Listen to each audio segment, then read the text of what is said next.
Welcome to Once Upon a Pipe. This is Friday, January the 6th. We're already at the end of the work week, at the end of the day. Thought I'd take a moment to come home and relax and do something that I've needed to do for quite some time. And that is kind of give an inventory of my uh, different blends and tins that I have. Admittedly, everything that's on this table, I'm not going to be consuming it in a short amount of time. This is something that is going to be made to last for years, even possibly long after I'm gone. I don't know. But real quickly, this is not going to be quick, by the way. Just want to share with you some of what I have, and I think that there is enough on the table that most pipers would be able to partake in. There should be something here that if someone came over, I would have something to offer them. So I have, first up, I'll get the ugly stuff out of the way, the stuff that doesn't look so good, and that is my little baggies here.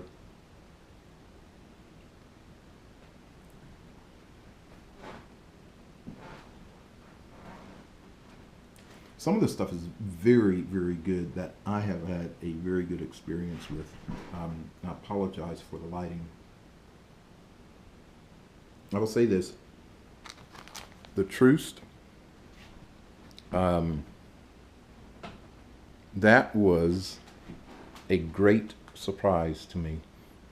I was not expecting that to be very good at all, but it ended up being quite the pleasant surprise. Daughters and Ryan 3 cells. Probably don't need to say a lot about these. I can tell you that some of these were more pleasing than others and would definitely buy again. Others were kind of disappointing, but for the most part, most of this is something that I could sit down and enjoy.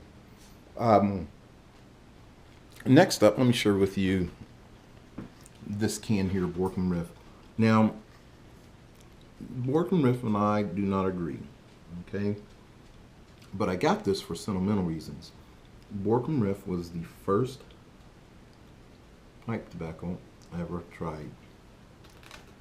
And I didn't have any cans. I wish I could find the old can back from like 1984, 85 that my dad got me from Fort Rucker, Alabama. Black and white tin. That was, it was old school, but it was horrible. I didn't know how to smoke, and I still don't, but I just like to put it in my pipe and light it. Because I really enjoyed the tin note. So I got this, and it has not gone well. The aftertaste, I mean, I can't even smoke a bowl of it now. On the complete opposite end is the Brigadier Black series. I have been extremely happy and pleased with the Brigadier Black series. All of these were very good smokes, very relaxing, very consistent, easy on the tongue, and in my humble opinion, for the money, it's probably some of the best stuff that I have. So I would recommend the Brigadier Black. Sometimes you see it come up as a sample package. That's how I started. It was a 410 sampler, and I decided to get in on it. All right. Some other tins that I have here.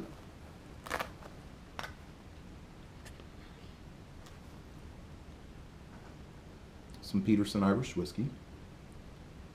That one did not go well for me, but the St. Patrick's Day did. By the way, the Irish whiskey, the tongue bite was way too much for me. Did not get a good flavor from that. St. Patrick's Day was very nice. Hearth and Home, Black House, Dunhill Nightcap, Dunhill Early Morning, they speak for themselves. Orlick Mellow Mixture, Dark Strong Kentucky. These two Orlick blends are very good. I will say that I prefer the Dark Strong Kentucky. And then the Stokely blends are excellent. The 1982 and the 1897. I need to get some more of those blends, but so far I've been extremely happy with these two dates. Then my Hearth and Homes back here, the Caramel Apple. I keep that in the Brown Bomber. That's excellent. And the 10 to Midnight. 10 to Midnight would probably rank up on my favorite list. Not probably, it would. It was the first one to get 5 stars. And right now it sits pretty high. Actually, 10 to Midnight, for the time being, is my favorite blend, my top blend in terms of how well it fit in the pipe and smoked. No after or no tongue bite. Very clean, wonderful room note. I did not want the bowl to end. It was an excellent experience. Seattle Plum Pudding, I'm just getting familiar with that. I've only had one bowl, but so far, very good, and I can see why it is an extremely popular blend. And just a couple others I'll go through really quickly here. Cornell and Dill Bourbon Blue is good. The Frog Morton series, I am getting acquainted with that. The Frog Morton Cellar is excellent. So I look forward to opening up these. And then my Sutliff blends. I've got 4 tins of Molto Dulce. This first tin actually I've already used up, so it's just some other stuff in there right now. But the Molto Dulce did very good for me.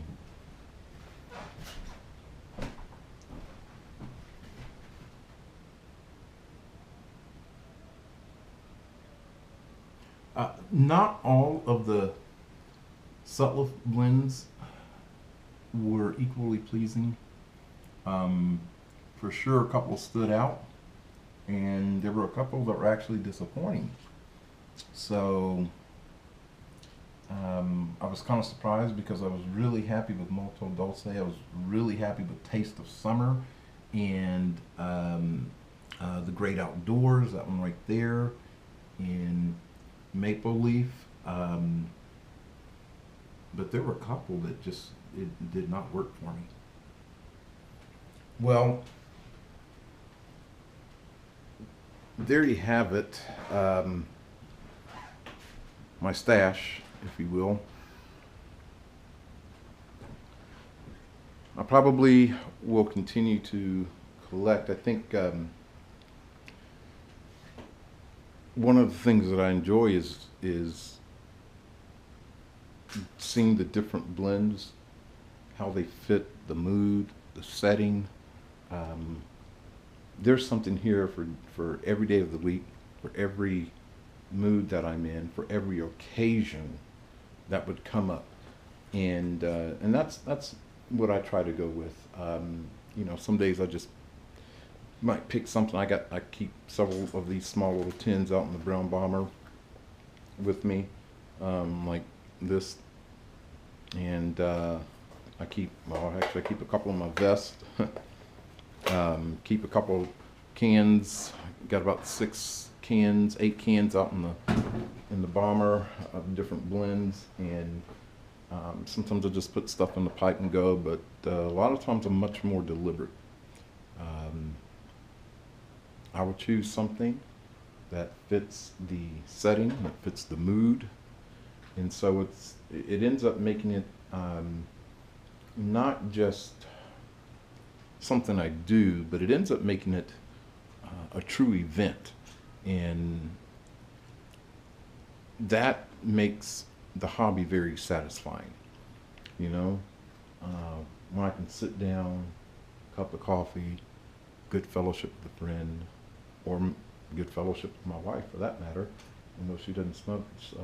Sometimes she does enjoy the aroma with me, except for Seattle plum pudding. She's the English is a little hard for her, but it makes it an event, and events make good memories. So I hope that you will get a chance maybe during this cold season to sit down, get acquainted with your inventory, get a good pipe, good cup of coffee,